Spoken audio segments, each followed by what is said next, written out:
Mesdames et messieurs, bonsoir, merci de nous rejoindre ce soir dans Question d'actu. Nous parlons histoire. Aujourd'hui, nous commémorons les événements tragiques du 17 octobre 1961, un épisode dans le long feuilleton des massacres et des atrocités coloniales. Ces événements restés pendant longtemps dans les annales oubliées de l'histoire ont ressurgi il y a quelques années. La France les a reconnus en tant que répression, mais les garde refoulés en tant que massacre. 55 ans après le 17 octobre 61, des questions persistent pour élucider les objectifs de cet acte resté impuni, traduisant fidèlement la nature du système colonial, un système brutal, violent et discriminatoire.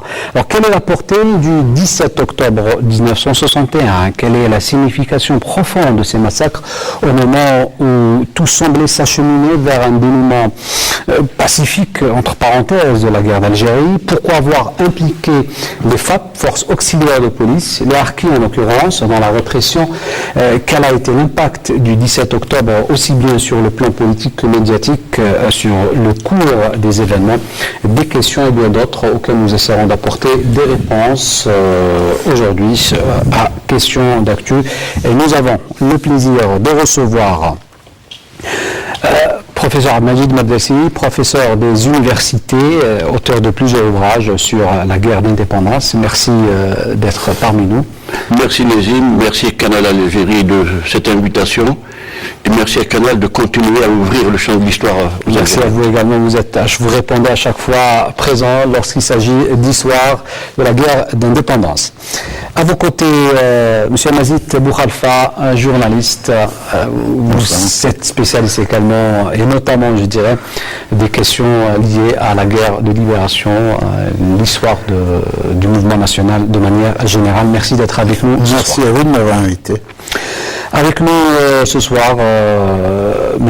Ahmed Douha, ancien Moudjahid, ancien de la Fédération de France du Front de Libération Nationale, à Lyon plus exactement, arrêté, torturé, puis condamné à mort. À Lyon, vous avez milité pendant des années avant de revenir en Algérie après l'indépendance. Merci donc d'être avec nous ce soir pour un témoignage, notamment sur les conditions des travailleurs algériens et immigrés algériens qui vivaient en France, une situation très difficile. On reviendra à vous tout à l'heure. Merci à vous également. Vous êtes Monsieur Mohamed Rafir, connu sous le pseudonyme de Mouhklichi, ancien cadre de la Fédération de France du FLN. Vous êtes également l'auteur d'un ouvrage qu'on va présenter tout à l'heure autour des événements du 17 octobre 1961. Merci d'être avec nous ce soir. C'est moi qui vous remercie de m'avoir invité pour donner un témoignage vivant justement à notre jeunesse. Alors, on vous remercie. Avant de revenir à vous, je vous invite à suivre cette évocation. Elle est signée Abdelhalim Yaïch. Certains historiens la considèrent comme la répression d'État la plus violente qui ait jamais provoqué une manifestation de rue en Europe occidentale dans l'histoire contemporaine. La police française, aux ordres du préfet Maurice Papon, ouvre le feu sur les Algériens, tuant des manifestants dont des dizaines sont jetés dans la Seine. Du côté des manifestants algériens, le bilan est lourd. 400 manifestants fusillés, dont certains dans l'enceinte même de la cour de la préfecture de police, et pas moins de 12 000 interpellations, dont 9 000 manifestants relâchés, alors que sur les 3 000 gardés dans les locaux de la police, la moitié environ sera renvoyée au douar d'origine, selon l'expression française en usage à l'époque. La manifestation pacifique des Algériens, organisée par la Fédération de France du Front de Libération Nationale FLN, visait à boycotter un couvre-feu discriminatoire. 55 ans après les massacres d'Algériens à Paris, la reconnaissance de ce crime d'État reste occultée malgré les appels incessants d'historiens, de témoins et des familles de victimes d'ouvrir les archives de la brigade fluviale. Même si le président français a reconnu officiellement qu'il y eut une sanglante répression, mais sans prononcer le terme de massacre, les officiels n'osent ou ne veulent pas reconnaître ce crime contre des Algériens. En France, des militants, associations et collectifs ont lancé des appels contre l'oubli, tout en exigeant des éclaircissements en souvenir des Algériens noyés et massacrés en cette sinistre nuit du 17 octobre 1961. Alors je commence avec vous, professeur Majid Mabdessi. avant de parler du 17 octobre 1961 en tant que fait dans l'histoire de la longue marche pour l'indépendance nationale, parlons d'abord des conditions qui ont mené vers ces événements, pour comprendre les origines des événements du 17 octobre 1961. Il faut d'abord comprendre la lutte de la Fédération de France du FLN, mais aussi la condition des travailleurs algériens qui vivaient immigrés en France. Merci Nazim. Juste avant de répondre à votre question, je voudrais, avec votre permission, rendre hommage à la présence de notre ami Boukhalifa Majid et rendre hommage à sa force morale, pour des raisons que chacun sait. En fait, le territoire de la confrontation d'octobre 17, c'est la France. La France, qui est aussi l'un des terrains de lutte conduite par la Fédération de France du FLN, par le FLN, parce que le Front de Libération Nationale avait mis en place toute une structure organique, une fédération au Maroc, une fédération en Tunisie, et la Fédération de France du Front de Libération, qui a été d'ailleurs tout mise sur pied, d'abord par le regretté Mohamed Boudiaf, et donc avec un premier comité, Mouma Talbouch, Abdelrahman Guerras et d'autres, et ensuite par Abban Hamdan, et il y a eu donc toute une série de grands dirigeants. Et au moment des faits, la Fédération de France, du Front de Libération Nationale dont le siège est installé à Cologne en Allemagne, est dirigée notamment par Omar Boudaoud, Maître Ali Haroun, Al-Dani, un certain nombre d'Abdelkarim Soussi, donc un certain nombre de dirigeants. Mais ce qu'il faut d'abord remarquer, c'est que cette confrontation violente s'inscrit dans une longue durée, dans une histoire de longue durée de notre émigration. Il faut rappeler à ceux qui nous écoutent aujourd'hui que notre immigration, ou l'immigration algérienne en France, démarre relativement tôt, au début du XXe siècle, à peu près dans la première décennie. Les premières marques, c'est 1903. Ensuite, il y a toute une série de périodisations sur les flux migratoires. Donc, l'immigration algérienne, qui procède précisément de la déstructuration de notre société par la violence du choc colonial. Cette immigration est un aspect absolument important de l'histoire de la société algérienne et, par la force des choses, de la société française. Cette immigration-là a aussi une histoire politique. On ne comprendrait pas tout ce qui se passe si on ne revenait pas à la dimension politique de la mobilisation des ouvriers algériens, des travailleurs algériens à travers tout le territoire français, dans les grandes usines, notamment dans la région parisienne, dans le nord de la France, dans la zone Rhône-Alpes. Et rappeler simplement pour l'histoire que le premier mouvement indépendantiste, réclamant explicitement l'indépendance de notre pays, est créé à Paris en 1926, l'étoile nord-africaine. C'est tout un processus de mobilisation. Pour comprendre ce qui va se passer sur les longs cours, on ne peut pas faire abstraction non plus, parce que c'est notre histoire et qu'il conviendrait d'y revenir un jour avec le maximum de rigueur et de courage. Et il y a eu la puissance du MTLD sous la direction de Messa Haj. Il y a eu la fracture à l'intérieur du MTLD, à la faveur de la crise du parti, et ensuite, pendant la guerre d'indépendance, il y a eu la tragique guerre fratricide entre le MNA et le Front de Libération Nationale. On va dire qu'au moment où se déroulent ces faits, le Front de Libération Nationale a plus ou moins installer sa primauté à l'intérieur du monde du travail algérien, mobilise, organise, combat.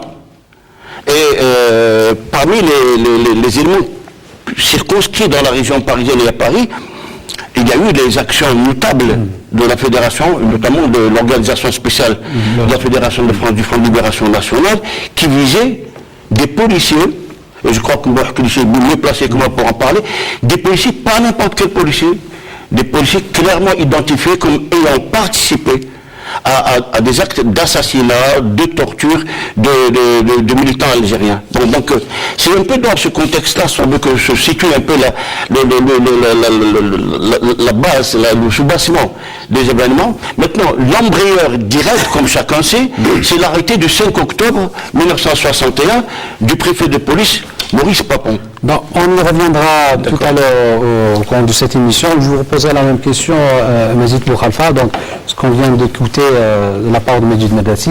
Donc il ne faut pas dissocier les événements du 17 octobre 1961 en tant que fait marquant dans l'histoire de la guerre d'indépendance, de tout ce qui s'est passé auparavant, à commencer par la naissance de ce mouvement national, notamment en France, avec la présence d'une immigration très importante. On ne peut pas dissocier d'abord de la profondeur historique, l'enracinement du militantisme des travailleurs algériens qui a commencé, donc, comme disait le professeur Merdassi, au début du XXe siècle, au tout début du XXe siècle. Leur enracinement dans le tissu social, leur importance dans l'économie nationale ici, c'est-à-dire par le transfert de la pauvreté, parce que en réalité, ils étaient dans des conditions innommables que le colonialisme peut imposer. Mais il ne faut pas la dissocier aussi de l'évolution de la guerre de libération nationale. C'est-à-dire qu'il y a eu convergence dès que la lutte a commencé. Les travailleurs algériens ont commencé à s'organiser, avant même qu'il y ait des ordres ou des décisions qui avaient été prises ici au niveau de la direction du Front de Libération Nationale. Les travailleurs se sont mobilisés, se sont organisés. Et les événements qui vont suivre, c'est une suite tout à fait logique du comportement brutal de la colonisation, comme l'a souligné et rappelé le professeur Merdassi. On a vu ça en 1945, on a vu ça en 60, en 61, c'est cyclique. Mais là, ce qui est très important, c'est que ça ne se passait pas à Sétif, c'est-à-dire loin de la métropole. Ça se passait sous les fenêtres du pouvoir politique, du pouvoir législatif, exécutif et judiciaire français. C'était sous les fenêtres. On ne peut pas, c'est-à-dire qu'ils ne pouvaient pas ne pas entendre les cris de ces suppliciés. Ils ne pouvaient pas.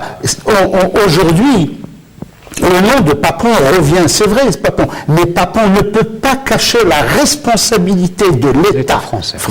Papon, on a dit la torture, c'est Bijard, c'est Massu, c'est ceci. On donne des noms. Non, c'est l'État français. Ces gens-là, il faut revenir. À qui actionne Papon?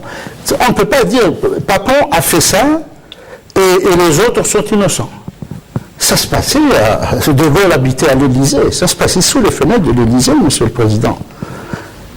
Donc, c'est la nature même du colonialisme. Jusqu'à la dernière minute, il y avait pourtant eu des contacts qui avaient été engagés, mais jusqu'à la dernière seconde. Alors, on remettra un peu les événements du 17 octobre dans leur contexte historique, notamment vous avez fait l'évocation du début des pourparlers officiels entre l'État français et le GPA. Nous reviendrons tout à l'heure sur ce point très important, mais revenons d'abord sur cette question du 17 octobre d'ailleurs qui est décrété journée de l'immigration. Mohamed Rafir, vous étiez d'abord immigré en France avant de rejoindre les rangs du FLN, je présume, et vous avez vécu, comme tous les Algériens à l'époque, des situations très difficiles, à commencer par la discrimination. Je suis très heureux justement d'être là pour donner un témoignage vivant sur ces tragiques événements que j'ai vécu en tant que responsable au niveau de Paris. Maintenant, donner un aperçu sur quand j'ai été en France, moi j'ai été en France directement au sein du FLN, je suis parti en 51, donc j'avais 21 ans, et bien direct j'étais incorporé, ça veut dire j'ai fait partie des premières cellules du FLN à Clichy, c'est pour ça mon nom de guerre c'est Clichy. C'était avant le déclenchement de la Révolution. Pardon? Vous avez dit 51. Oui, en 51, non, je m'excuse, en 55 plutôt. En 55, j'avais 21 ans, c'est pour ça que je dis, donc, c'est mes années de jeunesse. Donc, arrivé là-bas, directement incorporé, ça veut dire que j'ai fait partie des premières cellules du FLN dans la région nord de Paris, Clichy plus particulièrement, où je porte le nom d'ailleurs, parce que j'étais responsable de Clichy par la suite. C'est ça, des noms de guerre comme ça. Et ben, donc, ce que j'ai vécu de cette période-là, de 55-56, comme a été dit par mes amis, et ben, 55, 56 et 57 était une lutte acharnée avec le MNA, justement, avec le messalisme, je n'ai pas à dire le contraire. Et ben, cette lutte, justement, je reviens justement sur une bataille, je dirais une bataille, c'est la grève des 8 jours de janvier à février 57. Et ben, c'est là vraiment, il a été bon, on a commencé à recruter, etc., mais ils n'ont pas tous compris que c'est le FLN qui engage, enfin, ça veut dire qu'il est le seul représentant du Alors donc la grève des 8 jours, par exemple, c'est là qui nous a vraiment aidé, qui a aidé à ce que tout le monde intègre les militants du FLN, parce que il y a eu des actions armées. Quand on a fait la distribution de tracts, par exemple, pour dire qu'on va faire une grève de la fin du 28 janvier au 5 février 57, puis c'était le CCE justement qui a décidé ça, et c'était Mohamed Libjaoui et Mohamed Salah envoyés par Abban Ramdan d'ici, membres du CNRA, du premier CNRA. Ils sont venus avec des ordres, des directives. Donc, quand dans ma région nord de Paris, les militants, on leur donnait des tracts pour les distribuer. La première action, on a été choqués déjà, parce qu'on n'utilisait pas les armes à peu près, on se tabassait mutuellement. Voilà, c'est tout. Hein. Donc, le 26 janvier, c'est-à-dire 2 jours avant la grève des 8 jours, j'ai donné des tracts aux militants pour les distribuer dans tout le quartier, dans tous les cafés, parce qu'il y a des cafés messalistes, etc. Et un des militants, justement, dès qu'il a terminé la distribution, il est sorti, ils l'ont suivi, 2 balles dans la tête. Rabia, c'est le premier martyr, le premier shahid qui a été tué. Alors on était vraiment donc ce shahid-là qu'on a enterré une semaine après, c'est celui-là qui a servi de déclic. Toute l'immigration après, ils ont compris, puisqu'il y a eu quand même, même du bled, il y a eu des lettres, etc. Donc tout le monde a intégré le FLN. Donc ça nous a apporté le français. Voilà. On reviendra à vous, Monsieur Rafir, mais je me tourne vers Monsieur Ahmed Douha. Vous, par contre, vous avez été dans l'immigration bien avant le déclenchement de la Révolution, si je ne me trompe pas. Et vous avez vécu des conditions difficiles ici en Algérie du fait du colonialisme qui vous a poussé à immigrer en France. Vous avez vécu des conditions difficiles aussi. Oui. Quand tous les Algériens sont partis d'ici, ça ne changeait pas. En toute vérité. En 52, Nasrat, 54, le commencement de la Révolution, 55. ما كانش رافع فريمون موجودة بكثرة. جاونا دي زامي اللي نخدموا معهم عندنا ثقة فيهم وعندهم ثقة فيهم. الأخوة اللي عاشوا في فرنسا يعرفوا هالشيء ويعرفوا هنايا ما عندوش ثقة في هذاك الوقت ما يقدرش يدير بسم الله فلان لا اشتراه أخوه ولا ولد عمه ولا باب. خدمنا في السرية غير صاحبك وصاحبي حبيبك وحبيبي باش ريكريتيو هاللي جا هذو.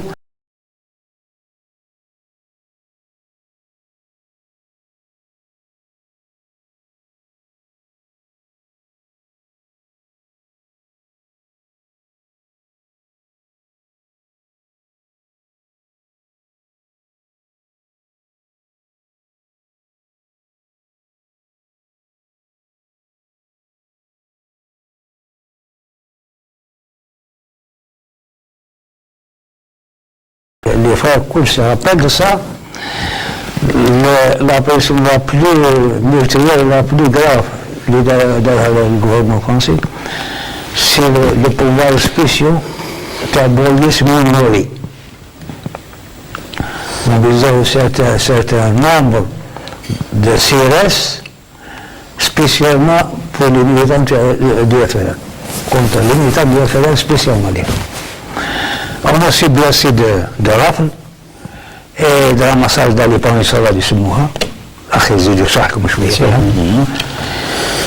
Chaque semaine, il donne le commissariat par le Mouraf al-Habidak, il donne les Algériens, si Dieu le commissariat, réfléchir aux Algériens et l'Algérie.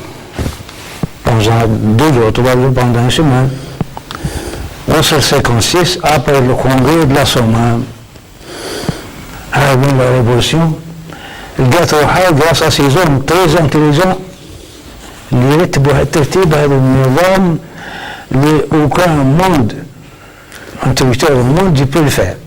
Donc les Algériens نتاعنا les responsables نتاع الديفونسمون de la révolution فاقوا لها الكونغري نظموا la révolution نظموها.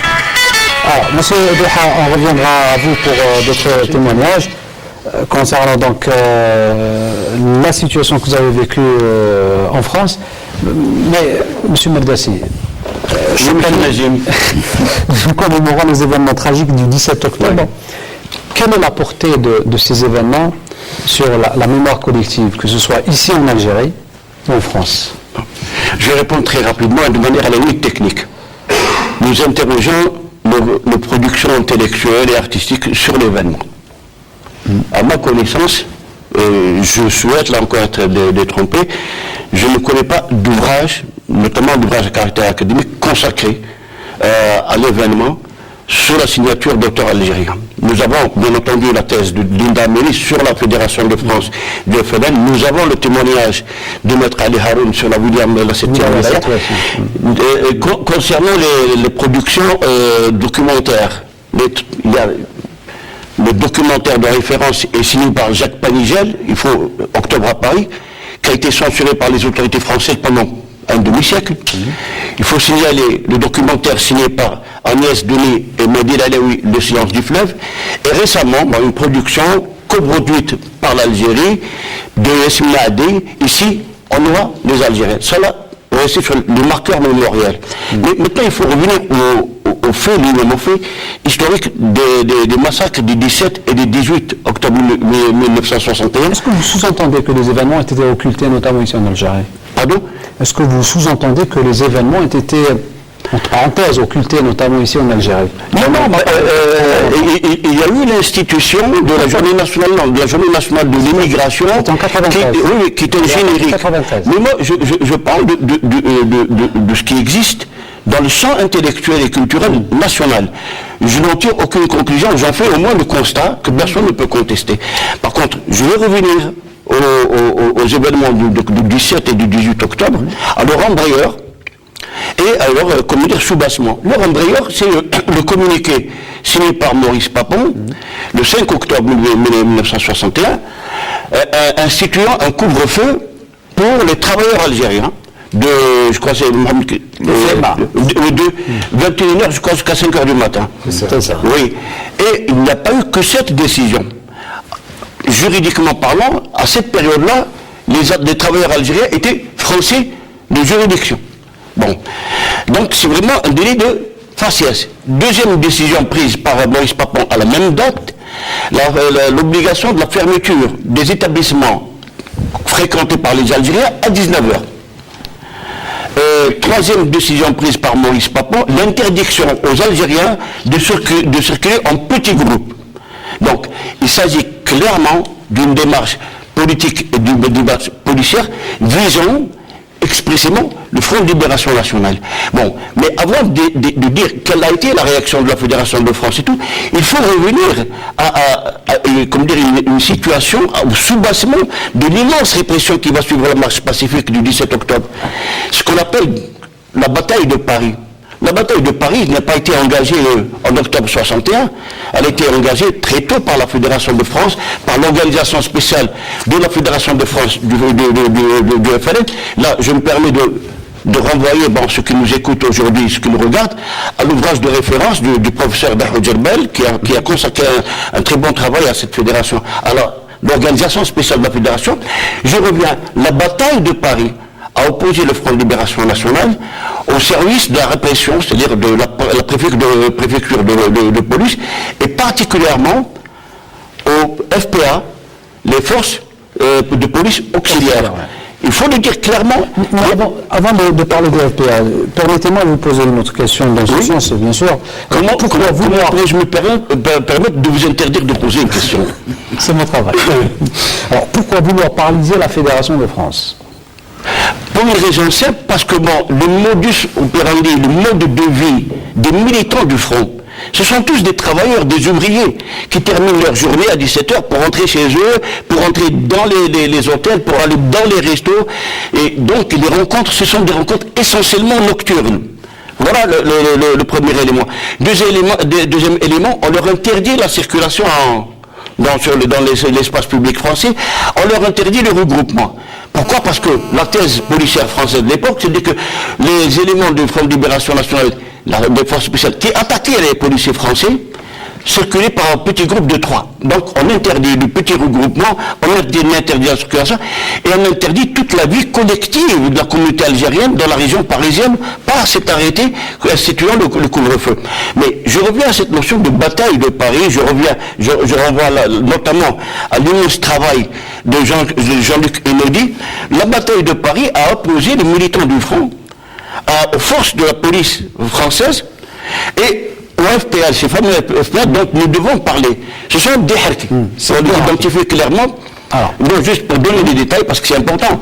Ils sont créés en décembre 1959 par le capitaine Montagnier, avec l'aval du préfet Maurice Papon, du préfet de police, l'aval du ministre de l'Intérieur Roger Frey et le financement budgétaire du Premier ministre Michel Debré. C'est important pour venir un peu à ce que disait notre ami Abou Khalfa tout à l'heure.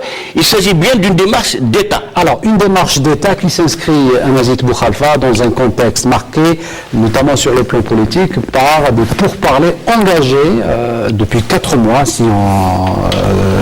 avant le 17 octobre, qui ont abouti à un règlement pacifique. Alors, quel est le but, justement, de provoquer la Fédération de France? Les négociations de Melun de juin 61 ont été en fait une espèce de mise à l'épreuve. La France ne parlait pas de GPRA, l'État français ne reconnaissant pas le gouvernement provisoire de la République algérienne, parlait du FLN. D'ailleurs, jusqu'à la fin des négociations, il a toujours parlé du FLN. C'était une mise à l'épreuve. Même De Gaulle, le promoteur de cette démarche,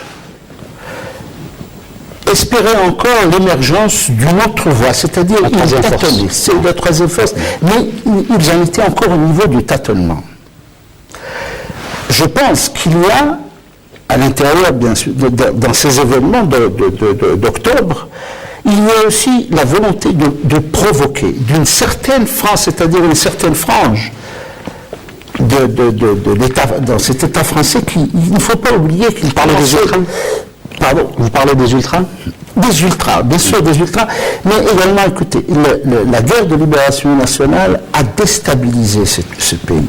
Regardez comment a terminé la 4e République, dans un état de déliquescence totale.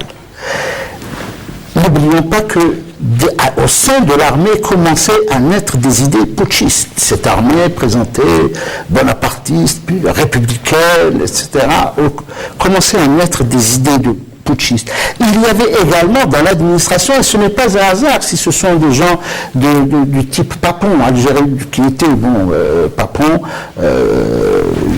il s'était distingué dans la répression contre les Juifs pendant la Seconde Guerre mondiale. Il s'est ensuite, ici, avant, il s'était distingué, par la suite, il s'est distingué chez nous, ici, au Maroc, d'abord, oui, ensuite ici. C'était pas n'importe qui était à la tête de la préfecture de Paris. Il y avait également, n'oublions pas, Debré était Algérie française, il est resté jusqu'à la fin, Premier ministre, Algérie française. Et donc il y avait les conditions nécessaires à une provocation. Il fallait une provocation. C'est la même démarche que le 8 mai 45. C'est exact, c'est une démarche typiquement colonialiste et typiquement colonialiste française. Nous avons assisté cycliquement à ce genre de provocation, à ce genre pousser les gens, pousser les Algériens à bout. Les pousser à bout. Et c'est ce qui c'était l'étoile jaune, en fait. La décision de Papon, c'était l'étoile jaune. Il fallait tout juste mettre, agrafer quelque chose pour qu'on reconnaisse les Algériens. Ce n'était rien d'autre que cela. Mais j'insiste sur un truc, je ne dirai jamais assez, c'est l'État français. C'est tout l'État français. Quand on ne dit pas que c'est M. Maurice Papon ou un autre, c'est l'État français qui est responsable. Ça se passait au cœur de l'État français, dans la capitale de l'État français. Et encore une fois, sous les fenêtres de l'État français, de tous les pouvoirs français. Tous les pouvoirs français. Monsieur Raffaire, l'État français aujourd'hui reconnaît une répression sanglante, mais il ne reconnaît pas des massacres qui ont coûté la vie à des centaines de personnes quand même. Oui, mais François Hollande, président de la République française, a reconnu le 17 octobre 2012, sous la pression bien sûr des gauchistes, je dirais le mot, des associations, de la mémoire, etc. D'accord. Mais là, cette reconnaissance, bon, c'est un pas, on peut pas. Donc, moi je le dis et je crois que c'est une réalité. D'ailleurs, les termes qu'il a employés, c'est presque les termes de la plaque que Delanoë a posé justement au Pont Saint-Michel en 2001. 2001. Donc, il a eu le courage de le faire à la mémoire de nombreux Algériens tués lors de la sanglante répression des manifestations pacifiques du 17 octobre 61. Donc, Hollande, il a repris, justement, il reconnaît la sanglante répression des manifestations des Algériens, bien sûr, à Paris, et tout en rendant hommage à toutes les victimes. Bon, donc là c'est un pas. Bon, donc cette déclaration a été ratifiée par le Sénat, justement, le Sénat français bien sûr. Alors donc elle a été ratifiée dans les mêmes termes, mais avec une marge mince, mais quand même on a eu 174 voix pour et 166 contre. Bon, parce qu'il était à gauche là, le Sénat.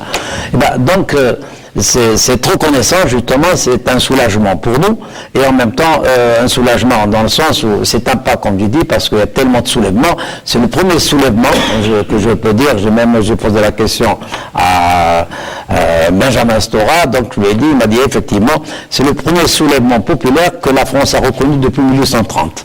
Je crois est-ce que vous êtes d'accord avec moi? Donc c'est ça, depuis 1830, le premier soulèvement qui a été reconnu officiellement, et ils n'ont pas parlé de massacre, mais sans grande répression, ça veut tout dire. Donc cet événement, quand même, nous soulage d'un côté, que nos martyrs, justement, ils sont reconnus tout en étant, bien sûr, dans leur tombe, et en même temps, je pense que c'est un pas où les Français, maintenant, doivent enfin les Français, l'État français doit continuer un peu plus de cette reconnaissance. Et cette reconnaissance, moi, aussi, il y a la police, il y a le syndicat, j'ai un rapport de syndicat de police français en 2001.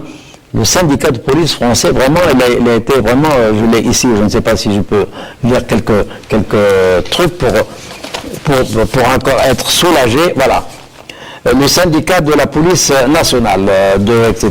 17 octobre 60, 17 octobre 2001, pour fêter le 40e anniversaire d'un crime d'État, passe sous silence au nom de la raison d'État. Alors, le ESPN présente une grande production République française. Crime contre l'humanité à Paris. Réalisation Maurice Papon, Roger Frey, Michel Debré et Charles de Gaulle. Dans le rôle des bourreaux, des tortionnaires et des meurtriers, la police de Paris. Dans le rôle des victimes innocentes, les Algériens. Ça, c'est en 2001, c'est le syndicat de police français. Donc, c'est une reconnaissance en 2001.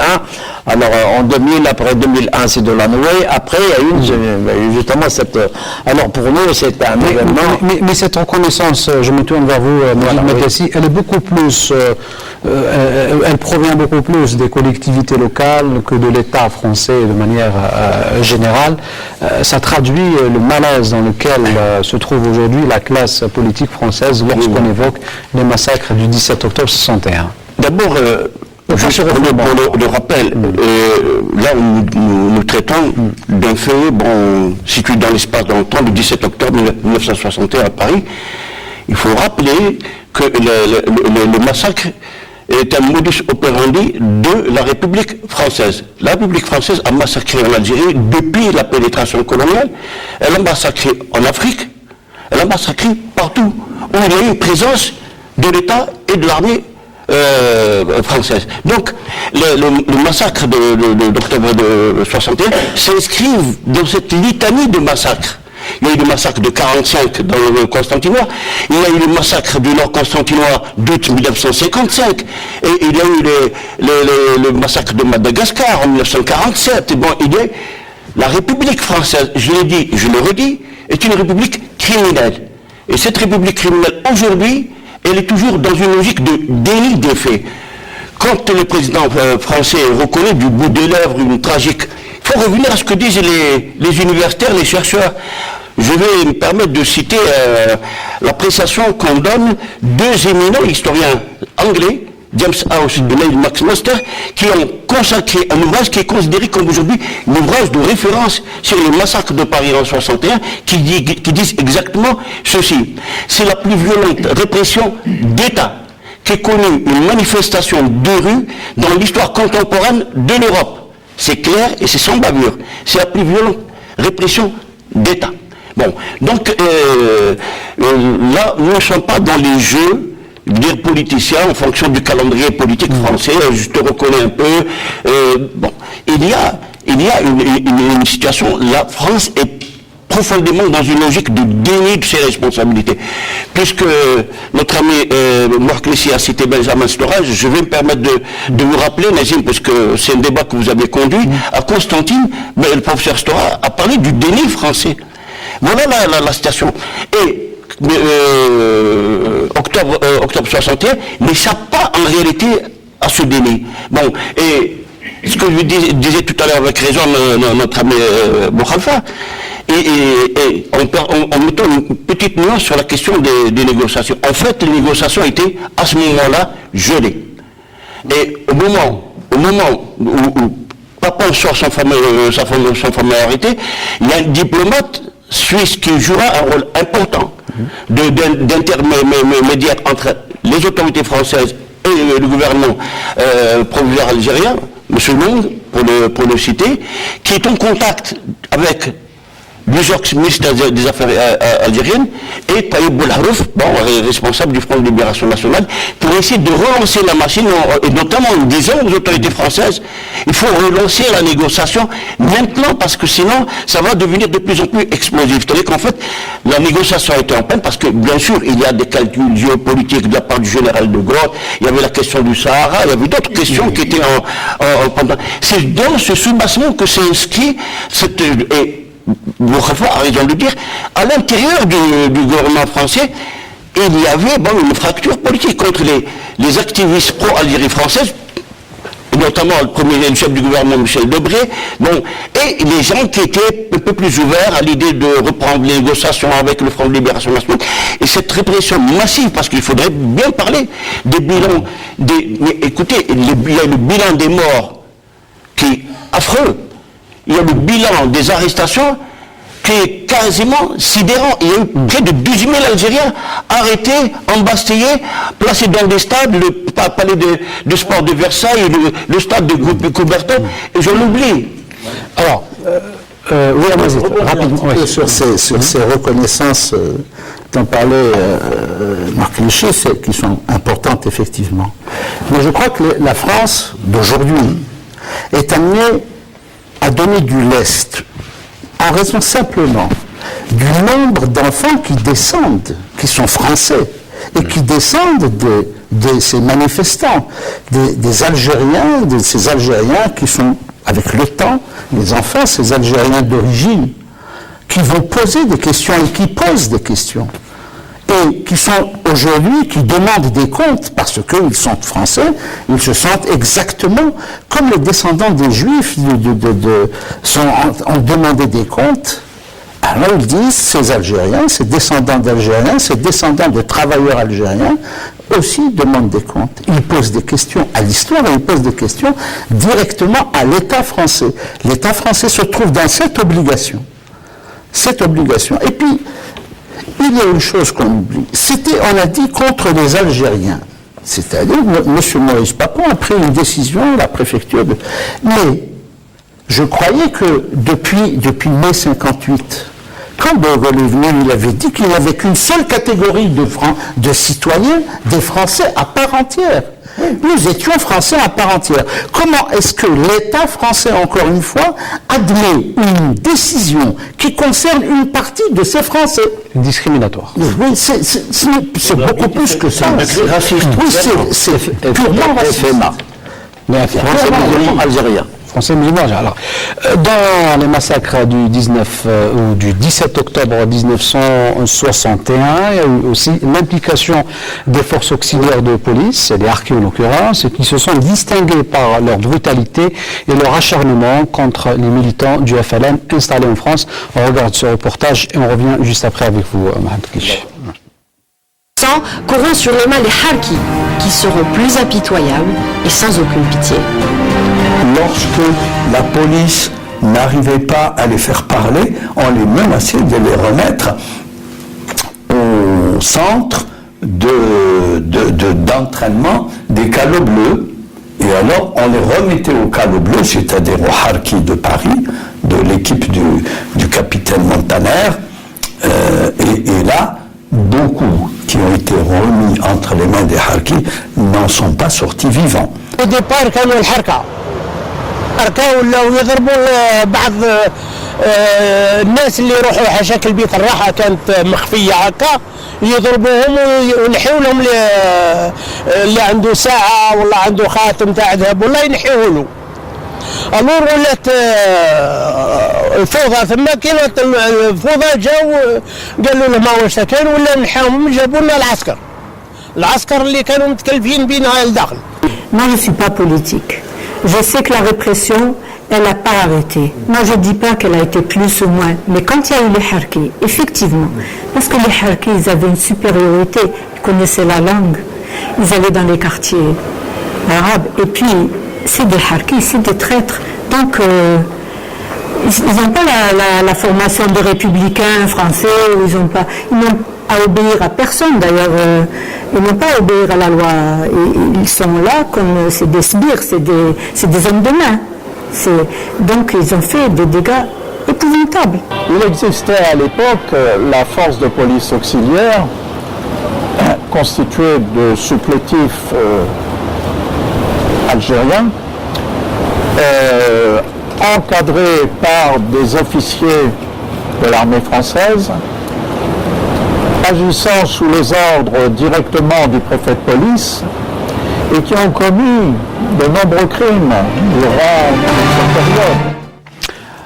Mohamed Bouhklichi, vous étiez en plein Paris lors des événements du 17 octobre 61. On aimerait savoir quelle a été, ou est-ce que vous avez été témoin des exactions commises en plus de la part de la police de Papan par ses forces auxiliaires, les harkis en l'occurrence.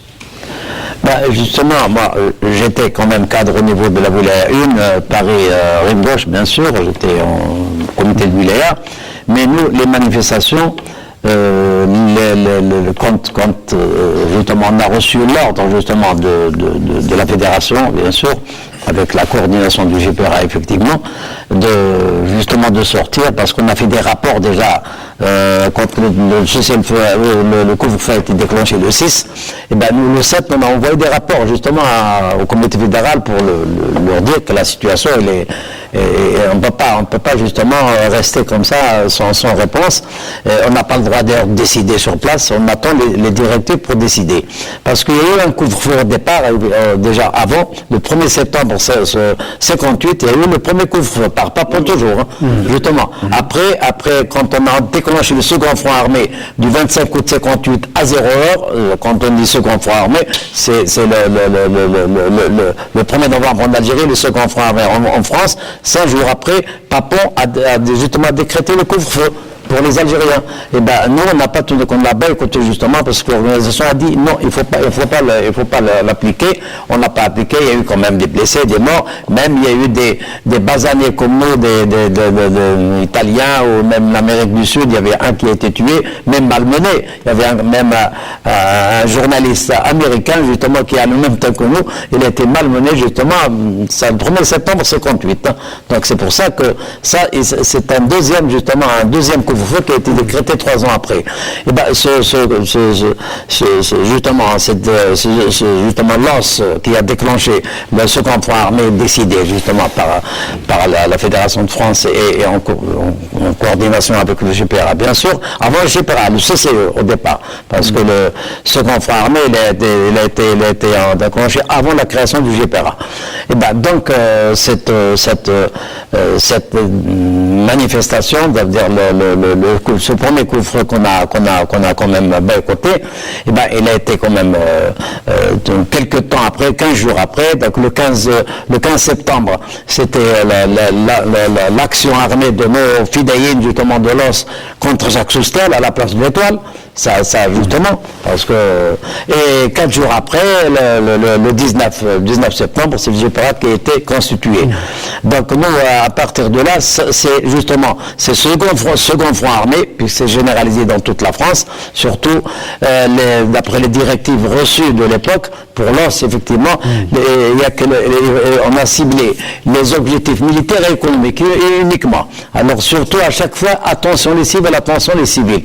Donc les objectifs militaires et économiques. Et ben c'est ça qui a poussé De Gaulle finalement à changer de politique. D'ailleurs en 59 ils ont fait venir ces harkis, là on les appelle les harkis. Et ben il les a fait venir de Papon d'Algérie, les 500, justement placés dans les points chauds de Paris, 13e, 18e. Pardon ? Vous avez été confronté à ces harkis? Bien sûr, les éléments de l'OS, comme nos militants, nos fidèles, et ben ils n'en sont pas croisés les bras. Hein.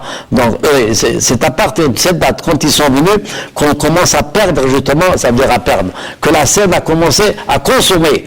Ça veut dire ces harkis sont eux qui ont donné cette technique-là, je ne sais pas maintenant si Papon il a donné des ordres, et ben dans nos rapports mensuels, à chaque fois on a des éléments absents, ça veut dire disparus. On ne sait même pas s'ils sont parités, etc. Finalement ils étaient jetés à la scène déjà.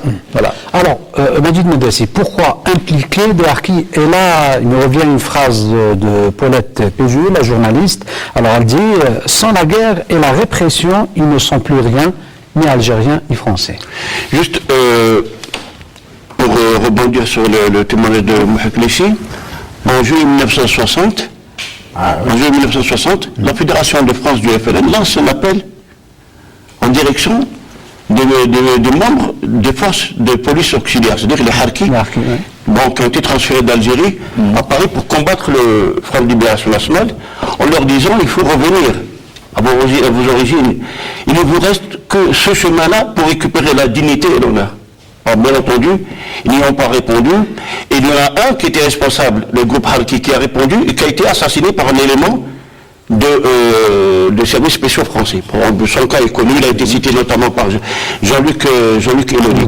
Pour ça, cette question des harkis, c'est un aspect absolument important. Ils ont eu un comportement criminel. Ils ont violé, ils ont torturé, ils ont exécuté sommairement.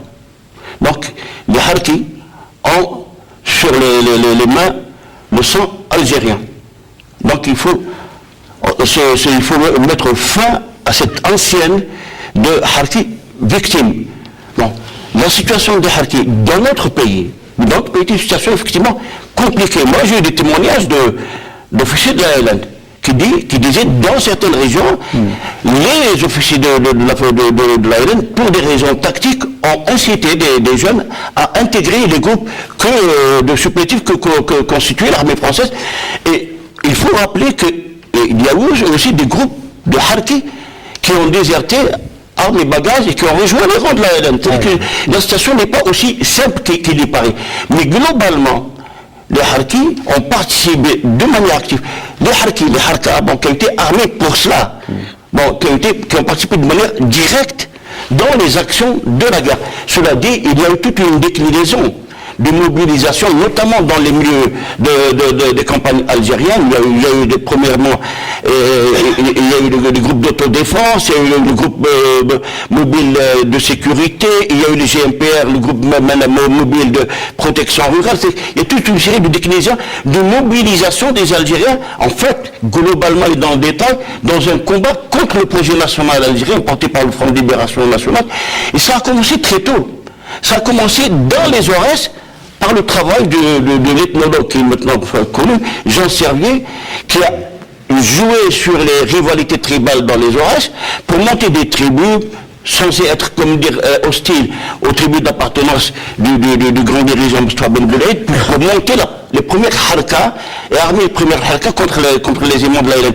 C'est une longue histoire. Mais si vous permettez, Nazim, je crois que nous, en Algérie, nous ne pouvons plus nous permettre de laisser un responsable politique français, fut-il le chef de l'État français, continuer à stigmatiser les Algériens. Moi je dis, j'ai des témoignages d'officiers de la LN au lendemain de l'indépendance qui disent « Nous avons reçu des instructions pour protéger les Harkis et leurs familles. » Nous avons une déclaration publique du grand dirigeant Mohamed Yazid, ministre de l'Information du GPRA, qui disait dans un journal, dans un quotidien national important, en réponse à la question, il dit « S'il y a eu des massacres des Harkis, c'est là, dans les régions où il y avait encore les cantonnements de l'armée française. » Donc il faut appeler à la nuance et refuser la stigmatisation de la LN, refuser la stigmatisation de l'ANP. Le président Ben Bella a fait une déclaration dans les premières années de l'indépendance et il disait effectivement il y a eu des arrestations de Harkis. Il donnait le chiffre en gros autour de 1200 Harkis qui étaient effectivement arrêtés. Mais dans les années 60, la plupart d'entre eux ont été libérés.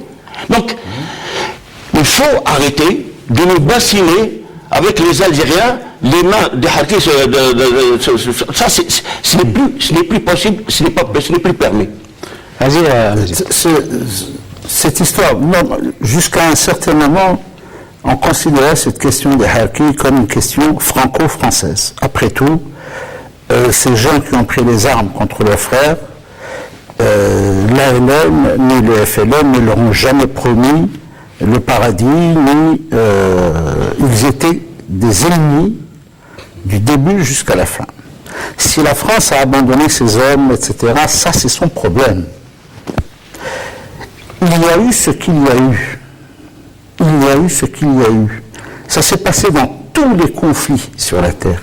Et comme disait le professeur Mardassi, il y a des preuves tangibles qui ont été données aux autorités françaises en cette époque, où les Harkis ont été arrêtés et emmenés, notamment parce que les prisons s'étaient vidées, beaucoup ont été emmenés, par exemple, au centre, dans la région de Camp du Maréchal, ce qu'on appelait Camp Admet, dans les centres où ils ont été emprisonnés là-bas, beaucoup, pour leur épargner, justement, pour épargner leur vie. Beaucoup ont été arrêtés dans la prison de l'Harash. Il y a des documents qui attestent de cela. La majorité ont été libérés au compte-gouttes à partir de 1966. C'est cela, oui. Ils ont été libérés. Beaucoup ont rejoint la France. Beaucoup sont partis en France. Ceux qui sont restés, je peux attester, et il y a des témoins, que ceux qui sont restés par la suite, en dehors des premières années où les gens ils étaient en quarantaine, c'est vrai, mais par la suite, ils ont vécu dans les villages exactement comme les autres villageois et ils ont été enterrés. Je peux témoigner qu'ils ont été enterrés selon le rite musulman et que les gens les ont accompagnés à leur dernière demeure. Jusqu'à leur dernière demeure. La journée des Harkis, puisqu'il y a la journée des Harkis en France, c'est leur affaire. Mais stigmatiser, comme disait, pour reprendre le terme du professeur Mardassi, stigmatiser l'État algérien, parce que là il s'agit de l'État algérien. Dès lors qu'il s'agit de vengeance personnelle, pourtant on sait que ce sont des vengeances personnelles très souvent, dues au fait que les Harkis n'étaient pas des anges, que les sales besognes, la sale besogne, c'était eux qui l'accomplissaient, dans les sas, dans les camps de la mort, les multiples camps de la mort dont on parle très rarement. Tout cela, c'était les Harkis qui l'accomplissaient. Les gens voyaient, les gens témoignaient aussi. Et c'est tout à fait normal qu'il y ait des rancœurs, c'est tout à fait normal qu'il y ait des vengeances. Mais accuser l'État algérien de massacre, comme l'a dit le président de la République française, je crois que là, il a poussé le bouchon un peu trop loin. D'autant plus qu'on parle de massacre alors que ça vient juste de une précision. Réaliser, professeur. Puisque nous abordons cette question, autant le dire clairement. Nous avons la responsabilité éthique de sortir des simplifications, c'est-à-dire de sortir sans doute des mises en cause, bon. Il y a un fait historique. Une partie de la paysannerie algérienne a pris des armes contre le projet national porté par le FLN et l'ALN. Oui. C'est un point aveugle de notre histoire. Nous ne pouvons pas nous taire sur notre histoire.